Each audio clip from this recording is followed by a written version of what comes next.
Good evening. I'm Jay Lenora Bressler, and welcome to the August 27, 2020 edition of the Bible Delight in the Details.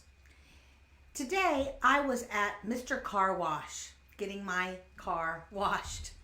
And as I was waiting for that, I could hear the sounds of the water going and bathing my car, and I watched car after car come out of that garage area, dripping and shining in the sun. And I noticed that no matter what the color of the car or even the condition of the car, whether it was big or small or whatever, it came out gleaming.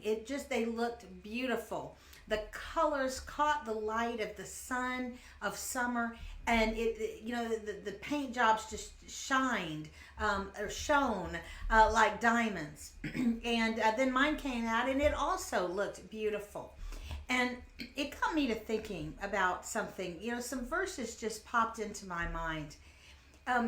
God is not in the car wash business. He's in the person wash business. He's in the soul wash business. And just like at Mr. Car Wash, you can have internal and external cleaning.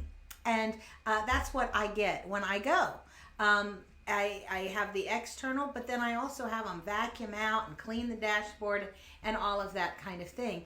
And God does that for us. And I don't know about you, but when I saw those cars come out, I almost thought of like a Disney Pixar movie where the cars would actually have faces come alive, and if they came out, they'd be like, "Ooh, rub-a-dub-dub, I'm all clean now out of the tub." We'd be saying something like that. And I was thinking about how much I enjoy taking a bath, whether it's a bath like a bubble bath in an antique claw-legged bathtub, or whether it's under a wonderful rain type shower head. I love that feeling of getting clean, and that is exactly what is being described in the Bible. That's what God offers to us, is giving us baths that make us clean. Psalm 51 verse 7, "Purify me with hyssop, and I will be clean. Wash me, and I will be whiter than snow." In other words, just as pure as can possibly be, just like newly fallen snow. It has nothing in it that is bad. There's nothing there to mar its beauty or its purity. If it's truly newly fallen snow, you could pick it up, you could eat it, you could drink it. It would, and it's beautiful, it's refreshing. Isaiah, in chapter 1 of the great book of Isaiah, a prophet who was given such insight into the Messiah, into the coming of Jesus Christ. So many prophetic passages in Isaiah.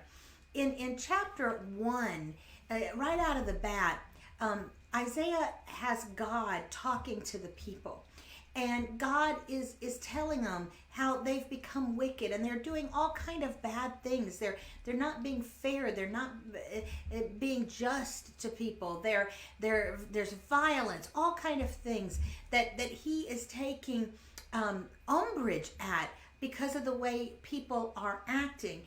And then, though, comes this beautiful verse after having said, "You're bad. Do you understand? You're doing badly." Then God says, "Come now, let us," and in some translations it says, "Come, let us reason together." In other translations, it's, "Come, let us settle the matter, says the Lord." I will clean you and make you whiter than snow. God can make us clean. I love the two different translations here.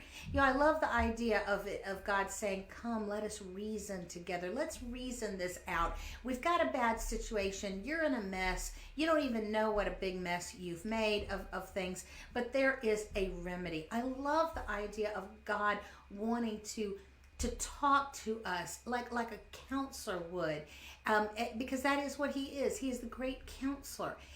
To say, look, here's the problem, but here's the solution. Let's figure this out together. I love that picture in my mind. I also like the other translation that is equally good. Come, let us settle the matter. In other words, let's deal with this. Let's not kick the proverbial can down the road. Let's deal with the fact that you are sinful and that you're dirty. Let's get you clean. Later in Isaiah, he comes back to this in chapter 64:6. And he says, each of us are unclean. All our righteous deeds, now meaning allegedly righteous deeds that we think, oh, well, I've done this. I'm not so bad. I'm a good person. I've done this. I've done that. Well, those things, it says, those righteous deeds are like filthy garments. The connotation here, I don't even want to tell you what really the connotation here is. Think about rags saturated with bodily fluids that are gross. Okay, let's just leave it at that. Okay, if you've ever been sick, you know kind of the stuff I'm talking about. Okay, it's disgusting, right? And if you have a right understanding of your sinful nature, you would feel just like you do when you have been sick and you're in clothes that have been soiled. I hate that word soil, but you know what I'm talking about, that are filthy. You want to talk about pride going out the window. We pass pride, and even we pass humility on the way down the elevator of self-worth when you're in clothes that are like this. And we've all been there at some point. The only thing we can think about is, please don't look at me. Please don't get near me. Don't touch me. I just need to get clean. Just let me get clean. That's all that matters. And God is telling us, yes, that's you. And you need to get clean. But I'm here to get you clean. And I'm the one that can get you completely clean. I can make it so it feels wonderful.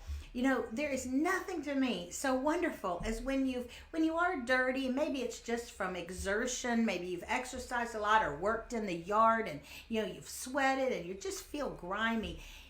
Getting into that shower, just letting it all go down that drain, never to be remembered, never to be thought of anymore, and then putting on fresh clothes, maybe even laying down in a brand new fresh bed.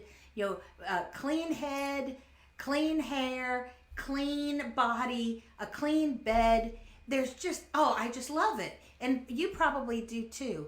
That's what God is using as a metaphor here. And Romans 3:10 says, no one is righteous, no, not one. So all of us, no matter what we think, we're dirty like that. But the great news is, as God himself said in Isaiah, come, let's settle that matter. Let's get you clean. And not just a little bit better, but fully clean, so that there is no impurity. That's glorious. That, my friends, is much better than just going to Mr. Carwash, although I love Mr. Carwash. But think about that. Next time you wash your car or have it washed, be sure, have you been washed? Have you been washed? It's great to have your car washed, but what about you? What about me? It's a glorious thing to be washed by the Lord. I'm J. Lenora Bressler, hoping you're nice and clean today. Have a great evening and visit me on the next edition of the Bible. Delight in the details. Bye-bye now.